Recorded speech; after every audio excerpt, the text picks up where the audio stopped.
बिस्मिल्लाहिर्रहमानिर्रहीम। अस्सलाम वालेकुम। पेट की गैस का इलाज, जो नुस्खा मैं आपको बताने जा रही हूँ ये बहुत छोटा मगर बहुत फायदेमंद है। अक्सर लोग गैस की वजह से पेट दर्द की शिकायत में मुब्तला रहते हैं। इसके लिए काला जीरा बेहद मुफीद है। बताए गए तरीके से इसका इस्तेमाल करें, जिसके बाद कुछ ही दिनों में गैस की शिकायत कम हो जाएगी। नुस्खा इस तरह है। नंबर 1, काले जीरे को पीस लें। नंबर 2, फिर गर्म पानी में शामिल करके इसको पिए। नंबर 3, गैस की शिकायत दूर हो जाएगी। नंबर 4, साथ ही जिगर पित्ते के लिए भी बेहद मुफीद है। ये एक आम सी मालूमात है। मजीद मालूमात के लिए अपने डॉक्टर से रुजू करें। अल्लाह हाफिज। शुक्रिया।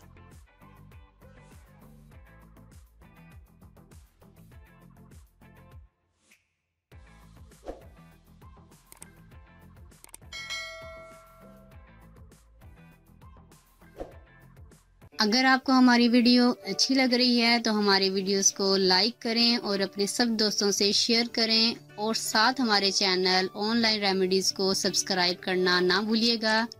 मिलती हूँ मैं आपको एक नई वीडियो के साथ। तब तक के लिए अल्लाह हाफिज।